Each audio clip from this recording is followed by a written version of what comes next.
She was only 17 when she experienced what would become known as one of the most terrifying home invasion cases in Nebraska history. It was winter break, 2013, and her parents had left for their anniversary weekend, leaving her home alone for the first time overnight.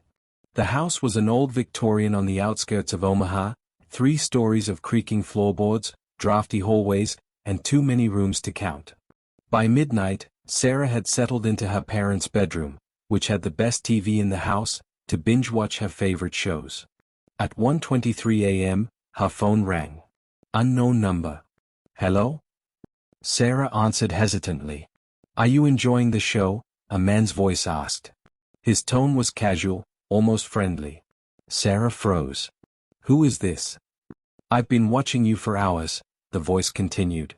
You shouldn't be home alone, Sarah.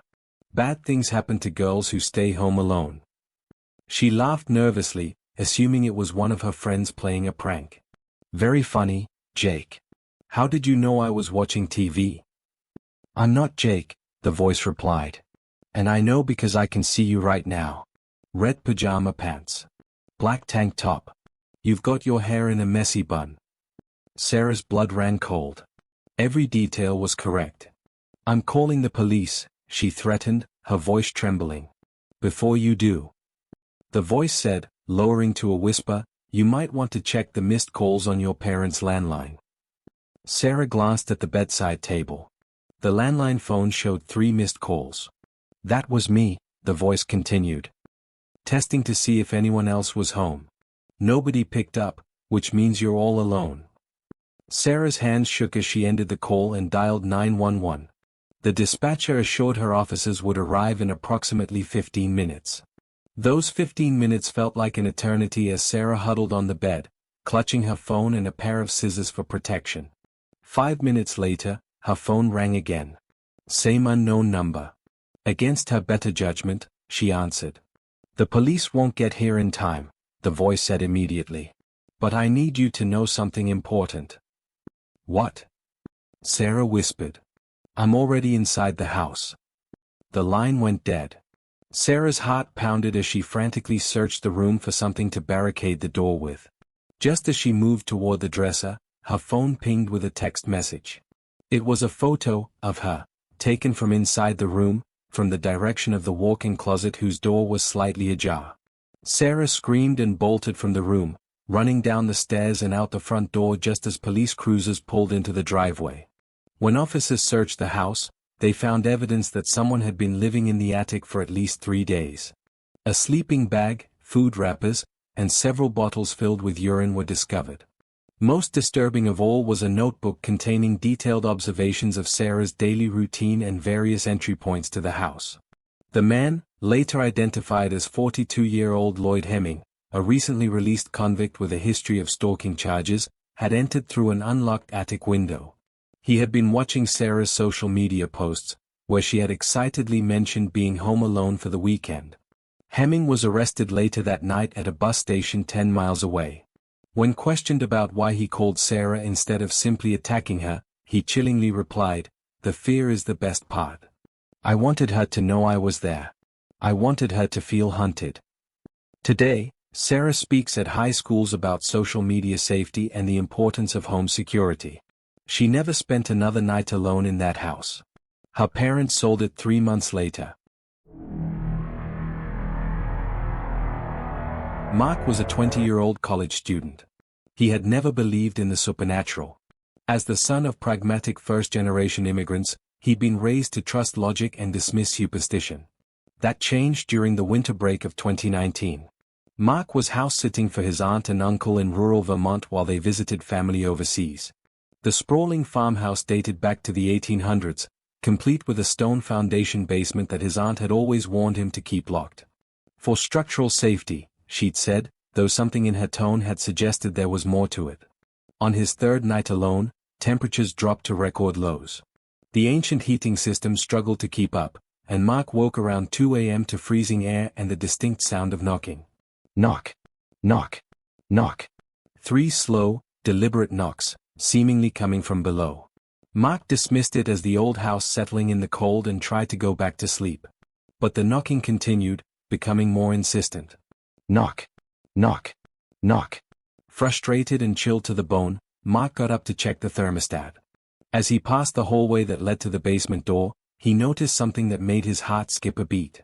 The basement door, which he distinctly remembered locking with a padlock as his aunt had instructed, stood ajar. The heavy padlock lay on the floor beside it. Knock. Knock. Knock. The sound was clearly coming from beyond that door now, echoing up the wooden stairs from the darkness below. Mark considered his options. He could call the police, but what would he say? That he was hearing knocking from an empty basement? They'd think he was hallucinating or playing a prank. Grabbing a flashlight and a kitchen knife, he approached the basement door. "Is someone there?" he called out, his voice crackling with fear. Silence. Then. Knock. Knock. Knock. This time, it wasn't coming from below. The knocking was coming from behind him. Mark whirled around. The front door. Someone, or something, was knocking at the front door at 2:30 in the morning in the middle of nowhere, Vermont. Through the front window, Mark could make out a figure standing on the porch, the silhouette of what appeared to be an elderly woman in a nightgown, despite the below-freezing temperature. "Hello?" he called through the door. "Are you okay? Do you need help?" No response. The figure remained motionless. Mark's instincts screamed danger, but his conscience wouldn't let him leave an elderly woman outside in the deadly cold. He opened the door a crack, chain still latched. There was no one there. The porch was empty, unmarked snow covering every inch with no footprints in sight. Knock. Knock. Knock. The basement door slammed shut behind him with enough force to shake the walls. The padlock that had been on the floor now hung securely in place, locked. Mark spent the remainder of the night in his car, engine running, doors locked, waiting for dawn. In the morning light, he forced himself to re-enter the house and check the basement. The padlock remained intact, requiring the key from his pocket to open it. The basement itself was empty save for old furniture and boxes. But when Mark examined the basement's dirt floor more closely, he discovered something that defied explanation. In the center of the room was a perfect circle of small, child-sized footprints, as if someone had been walking in circles for hours. And in the center of that circle lay a single, weathered photograph. It showed the farmhouse as it had appeared decades earlier. Standing on the porch was an elderly woman in a nightgown, her face blurred and unrecognizable. Written on the back in faded ink, Elizabeth, 1954 to 1976. May she find her way home.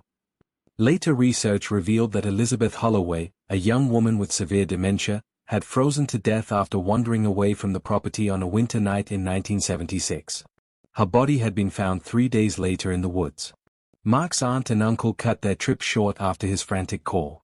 Upon their return, his aunt finally revealed the truth. The house had a history of unexplained phenomena, always during the coldest nights of winter.